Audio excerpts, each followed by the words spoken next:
కూర్చోడానికి నమస్కారం అండి.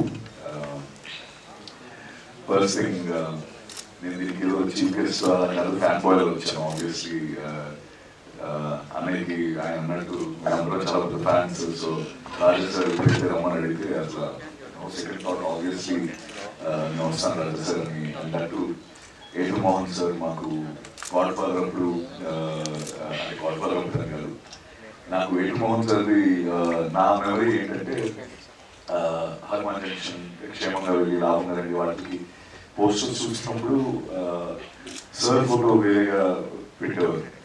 నాకు ఇప్పుడు అర్థమయ్యేది కాదు, ఏంటి ఎడిటర్ ఫోటో ఎందుకు పెడుతున్నారు అలా అని అడిగేవాడిని ఆ అమ్మనాన్ని. ఆయన ఎడిటరే కానీ దీని ప్రొడ్యూసర్ అంటే అదొక స్టాంప్, ఆ సినిమాలు అంటే ఆయన సినిమా అంటే అందరూ వస్తారని చెప్పి అలా పెట్టేవారు అని చెప్పి. అండ్ అంత and so that is the legacy he carries. And first of all నిజంగా ఈరోజు నాకు చాలా హ్యాపీగా ఉంది. వన్ మెయిన్ రీజన్ ఇస్ ఇంత పెద్ద లెజెండ్స్ వీళ్ళందరితో పాటు స్టేజ్ షేర్ చేసుకొని ఒక హిట్లర్ లాంటి ఒక గొప్ప సినిమా గురించి వాళ్ళందరూ ఎంతో ప్యాషనేట్గా ప్రతి ఒక్కరు వాళ్ళ మెమరీస్ షేర్ చేసుకోవడం, అది నేను నిజంగా I enjoyed it lot. And thank you so much sir for giving me this opportunity. అంటే నాకు నిజంగా మీరు అందరూ ఇలా అంటున్నట్టు నన్ను అమ్మ నాన్న తీసుకెళ్ళారు అప్పుడు సినిమా. నేను చాలా చిన్న వయసు నాకు. ఇప్పుడు మళ్ళీ వాళ్ళిద్దరు నేను తీసుకెళ్ళే ఛాన్స్ నాకు దొరికింది జాన్ ఫస్ట్. సో డెఫినెట్లీ నేను జాన్ ఫస్ట్ తీసుకుని వెళ్తాను. అండ్ అంటే ఆ పాటల గురించి కానీ, అందులో ఉన్న సీన్స్ గురించి కానీ, అన్నయ్య పర్ఫార్మెన్స్ గురించి కానీ నేను వేరేగా చెప్పాల్సిన అవసరం. మొన్న ప్రీ రిలీజ్ లీబ్రా కూడా నేను హబీబీ చెప్పేసాను మళ్ళీ, వాళ్ళు పిలిస్తే మళ్ళీ ఆ చెప్పేసాను. సో అంత హెచ్ అయిపోయిన మెమరీస్ ఉండిపోయిన ఫిల్మ్ హిట్లర్. అండ్ నాకు బాగా గుర్తున్న ఏంటంటే ఆ సినిమా చాలా ఎక్కువ అంటే నాకు సెలబ్రేషన్ ఎప్పుడు నేను చూస్తే లేదు, ఎక్కువగా సెలబ్రేట్ చేసి చాలా సెన్సేషనల్ హిట్ అది. అండ్ దానికి one of the main reasons కూడా ఐ థింక్ అప్పటికి వరుసగా అనే కొన్ని సినిమాలు ఆడుకోవడం అండ్ ఈ సినిమా పై చాలా ఎక్కువ హోప్స్ పెట్టుకొని అందరు ఫ్యాన్స్ అందరూ మొత్తం తెలుగు ఫ్యాన్స్ అందరూ వెయిట్ చేస్తున్నా అప్పుడు ఆ స్పేస్ వచ్చిన film Hitler. So thank you so much sir, and thank you so much ముఖ్యమంత్రి బాయ్ sir for delivering the blockbuster at the time.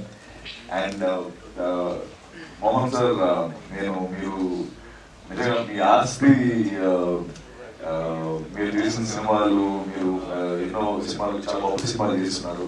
But నేను ఎప్పుడు ఫీల్ అయ్యేది మీరు చాలా సూపర్ గా సంపాదించుకున్న ఆస్తి మాత్రం రాజా సార్. నేను అది ఎందుకంటే రాజా సార్ ఎలాగో అంటే ఆయన మోహన్ గారి గురించి చూపించే లవ్, అదే నేను మనం కూడా ఇంత గొప్ప కూడా అవగలమా అనిపిస్తా ఉంటుంది నాకు. అంటే ఇది సో మీరంటే అంత ఇష్టం, ఎప్పుడు ముందు ఒకసారి వెనక ఒకసారి నాన్నగారు వెంటనే ఉంటారు రాజా సార్, మోహన్ రాజా సార్. నేను గోల్బాల్ సినిమా చూస్తున్నాం అప్పటి నుంచి మా ఇద్దరికి we have brotherly bonding and ఎప్పుడు మాట్లాడుకుంటూనే ఉంటాం. అలాగే ఆ సినిమా అవుతున్నప్పుడు మోహన్ సార్ చూసి నన్ను కొంచెం పొగిడారు ఫోన్ చేసి. సో అంటే ఒక లెజెండరీ పర్సన్ అలా పొగడడం ఇవన్నీ కూడా నాకు it was a great moment. And అలాగే బాబుమోహన్ సార్ని ఫస్ట్ టైం కలవడం, నేను ముందు ఇప్పుడు కలవలేదు. Thank you so much sir. And మీరు ఇన్స్టాగ్రామ్ ఫాలో అవుతారు కదా నాకు తెలియదు, కానీ మీ సీన్స్ అన్నీ కూడా అదే మీరు అన్నారు ఇందాక, అన్నా నాకు చూసావా అది ఇప్పటికీ చాలా పాపులర్ అండ్ అందరూ రీల్స్ షేర్ అవుతూనే ఉంటాయి. And you are one of those persons. Thank you so much sir.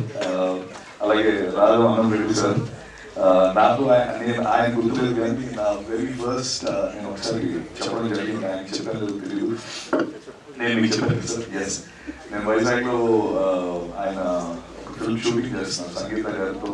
Vizag beach రోడ్లో డ్యాన్స్ సాంగ్ అవుతుంది. నేను ఇప్పుడు 9th or 10th అనుకుంటా. మాకేమో వైజాగ్లో ప్రొడక్షన్ హౌసెస్ ఉండేవి కాదు. సో ఎలా ఇప్పుడు నా ఫ్రెండ్ ఉన్నాడు, వాడిని అడిగి అదే ఏం చేద్దాం, డైరెక్టర్లో ఉన్నాడు, ఇలా అడుగుదామా అంటే వెళ్ళి ఎక్స్క్యూజ్ అని చెప్పి ఒక ఛాన్స్ ఇస్తారా అని అడిగి, అంటే అలా నా నోటి నుంచి ఫస్ట్ వచ్చిన ఒక ఛాన్స్ ఇస్తారా అన్నది మీతోనే జరిగింది సార్. అది అయితే అప్పుడు ఆయన పక్క గురించి అసలు అంటే నాకే తర్వాత పెద్దగా ఆలోచిస్తే అసలు ఎవరైనా అడిగితే ఫస్ట్ ఎవరైనా అడుగుతారా అలాగా అని అనిపించిన సంఘటన అది. ఆయన ఏమన్నా కోపడకుండా పక్క తీసుకెళ్ళి చూడమన్నా అలా ఎప్పుడు ఎవరిని అలా అడగకూడదు, అంటే నువ్వు పని చేయు, అక్కడ నా కో డైరెక్టర్ ఉన్నా ఆయనతో మాట్లాడిస్తానని చెప్పి ఆయనతో చిన్నపిల్లలని అయినా కూడా ఆయన ఏం విసుకోకుండా చాలా నీట్గా నన్ను పక్క తీసుకెళ్ళి మాట్లాడించిన వ్యక్తి. Thank you so much. And maybe ఇదంతా చూస్తుంటే మీరు అన్నట్టు అదంతా మోహన్ సార్ లీనియేజ్ లా అనిపిస్తుంది. అంటే ఆయన అంత కూల్ గా అసలు ఎలా సార్ మీరు ఇంత కూల్ గా ఉండే సినిమాలు ఎలా చేశారు నాకు అర్థం కావట్లేదు. School so thank you once again. Hitler film జాన్ ఫస్ట్ మళ్ళీ రిలీజ్ అవబోతుంది. సో అప్పుడు మెమరీస్ ఆబ్వియస్గా సినిమా మళ్ళీ నేను చూడడం జరిగింది కానీ థియేటర్లో ఎక్స్పీరియన్స్ ఎప్పుడు పొందలేదు. సో డెఫినెట్లీ ఫస్ట్ డే నేను వెళ్తాను, మా అమ్మ నాన్న తీసుకుని వెళ్తాను గ్యారంటీ. అండ్ వచ్చిన వాళ్ళకి once again thank you. And Raja sir thank you for inviting me. So wish you all the very best అండి. అండ్ రాజన్ కుమార్ గారు థ్యాంక్ యూ సో మచ్ అండి. Thank you so much. So yeah that's it. Thank you.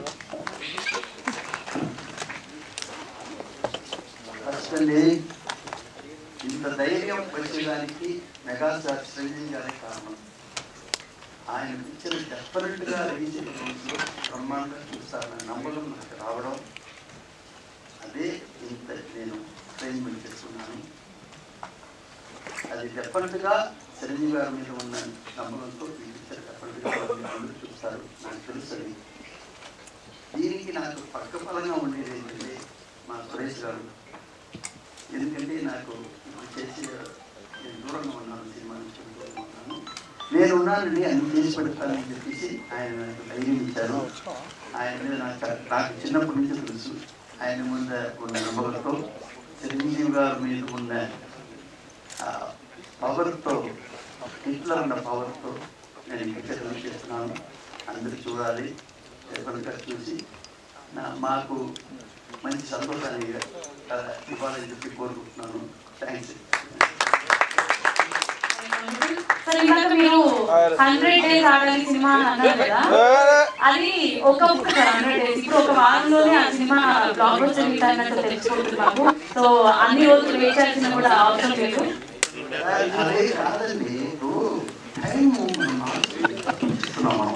అప్పుడు మాకు ఒకటే release అవుతుంది, ఎక్కడ తిరిగినా అప్పుడు రిలీజ్ అవుతుంది. ఎట్లా కొంత రోజులు వస్తుంది, అప్పుడు ఒక థియేటర్ రిలీజ్ అయిపోయింది. అన్ని అనేది చూడాలి కదా, 100 రోజులు అనేది కనీసం ఉంది మా టైంలో. మీ టైంలో అది లేదు.